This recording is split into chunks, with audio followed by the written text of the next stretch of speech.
Proverbs 1 verse 8 to 16. Zvirevo 1 verse 8 kusvika 16. Yes. Mwanakomana wangu, teerera kurayira kwababa vako, uye usarasa kudzidzisa kwaamai vako. Zvichava chishongo chakanaka pamusoro wako, nouketani hunoshongedza mutsipa wako. Mwanakomana wangu, kana vatadzi vachikukwezva, usaguma zvavari kuda kuti uite. Hallelujah. Kana vatadzi vachikudini, ndavanotokwezva. Vedwe, china mando chedicha, china masapota akawanda. Chine a lot of enemies. Vadipano pauti, chenjera chengeta kudzidzisa. Kana vatadzi vachikukwezva, chenjera. For a minute. Kana vakati handei chose, ngativandirei munhu timuuraye. Kana vakati handei chose, ngativandirei munhu timuuraye. Iwewe chenjera uri kupinzwa mumandambudziko. Ngativandirei mweya usina mhosva. Ngativandirei mweya usina mhosva. Vanodaro vatadzi. Ngativamedzei vari vapenyu. Ngativamedzei vari vapenyu, vatadza. Ngativamedzei vari vapenyu seguva. Uye vakakwana kudaro vasaya vanodzika mugomba.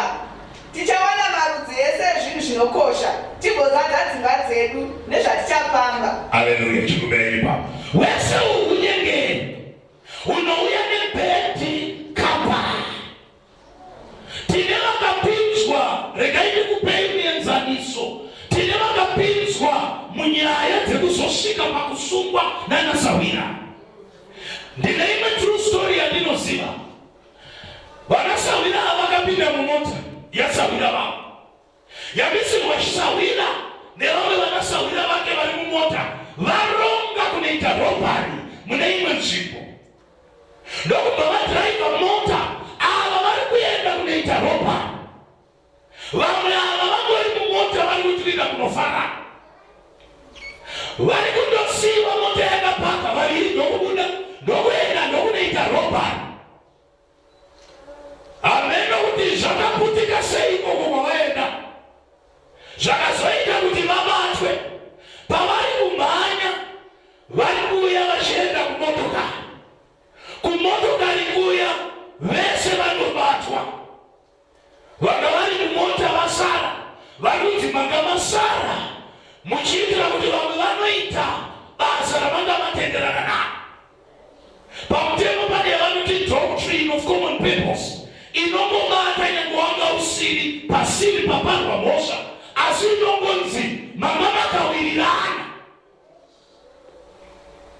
Vakatosungwa vakatongerwa nyaya imwe chete nekuda kwaNasawira. Munhu asingachenjereri Sawira wake anogona kupinzwa munyaya dzisidzo.